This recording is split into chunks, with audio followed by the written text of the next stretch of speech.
It's only a few days until Lent, so have you started to think about what you might be up for this season? Or another way of putting the question, have you started to consider maybe some of the things that might create distance between God and you? After spending some times with this weekend's readings, I have my Lenten promise, and I'm going to put it out there for everybody so there's no going back. My Lenten commitment is this: I will reject the negative thoughts I have about myself and about others, and I will speak positive words about myself and about others. Should be a cakewalk.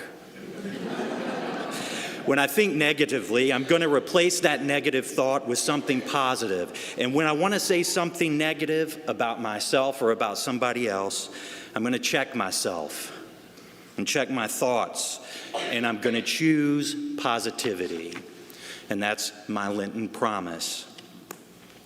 Because this week's readings square us very clearly on the importance of how we speak about each other and how we speak to each other. Recall our first reading today from Sirach. The fruit of a tree shows the care it has had. So too does one's speech disclose the bent of one's mind. How much care do the thoughts I have and the words I speak give to the tree of my life? How about you? Our gospel reading from Luke ends this way: from the fullness of the heart, the mouth speaks. So I had to ask myself, what do the words I speak and the thoughts I entertain say about what fills my heart? Is it love or is it hate? Is it kindness or is it cruelty? I have room for improvement. What about you? We all know words have power because we've heard stories about the teacher whose positive words pushed the kid to achieve great things.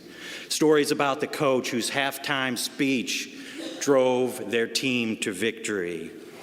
Leaders who drove us to be better people.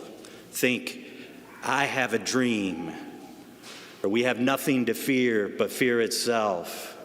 Or, Mr. Gorbachev, tear down this wall. And on the other hand, we've heard horror stories, or maybe even witnessed the damage caused by that teacher who humiliated the struggling kid in front of the whole room. Or the despair and heartache caused by the workplace bully. Even our own church, even we have inflicted a lot of pain by things we've spoken and things we've written that have led entire groups of people to believe they're less than or somehow unworthy of belonging. How sad, how wrong. Yes, words matter. The words we speak impact the people who hear them.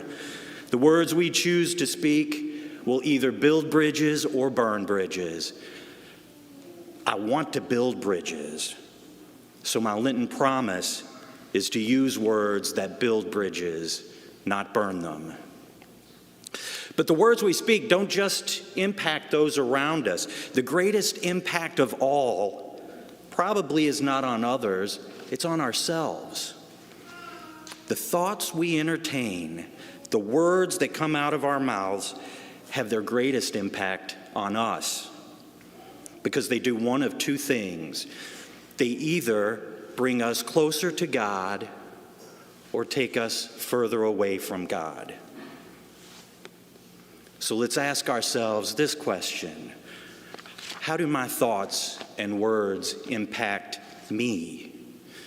Do they bring me closer to God or do they pull me away from God? Dr. Andrew Newberg is a professor of psychology and integrative medicine at the University of Pennsylvania.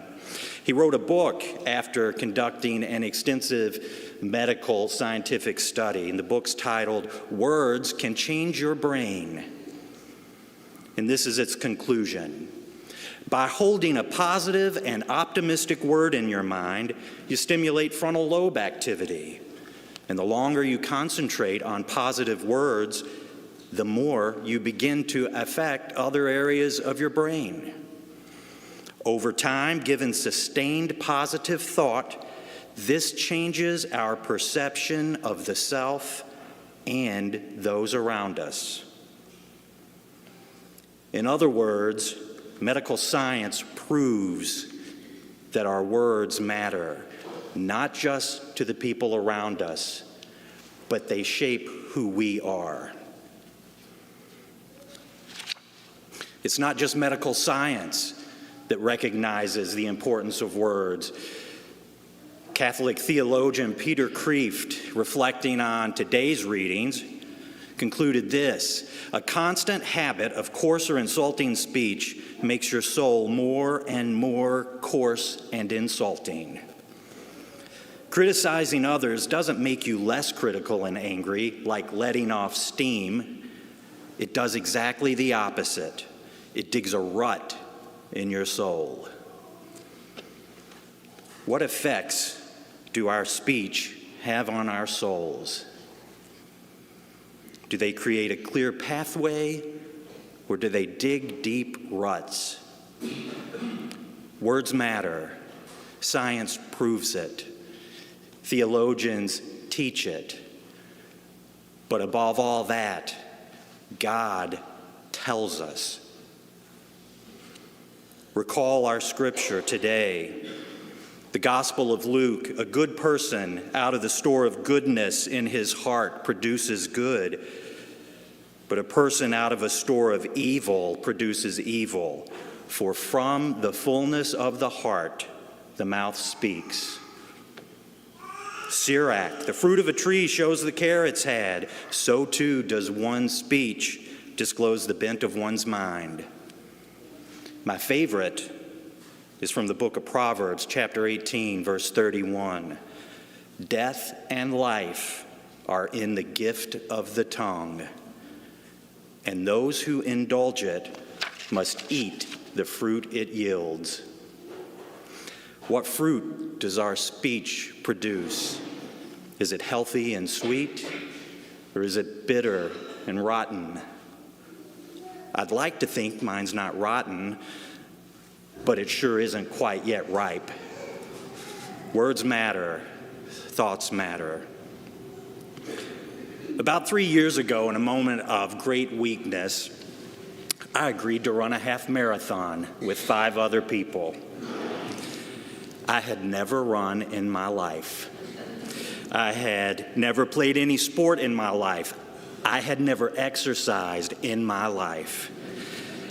I was 100% out of shape, and over 40 years, I had convinced myself and conditioned myself to believe I had no athletic ability at all. And why I agreed to start exercising by running a half marathon is beyond me. But anyway, Colleen and I joined Crunch Gym, and I hired a personal trainer, Tyrone. And after he heard my sad history of lack of exercise, here's what he said. He said, "Well, now you're an athlete." It was laughable, but that's what he said. Now you're an athlete. You know, Tyrone scared me. Tyrone was big, he was strong, he was confident, he was loud, he was everything I was not. But over and over, he said, "You're an athlete." And he told me, "You have to say it. You say, 'I am an athlete.'" About 5 minutes after that, in my newfound athleticism, I must admit I fell off the Stairmaster. And the next thing he yelled was, "You're going to get me fired my first week." But he kept saying it. You're an athlete. And I started saying it. I'm an athlete. And after 3 years of Crunch membership, after 3 years of running, and after 3 half marathons, I am an athlete.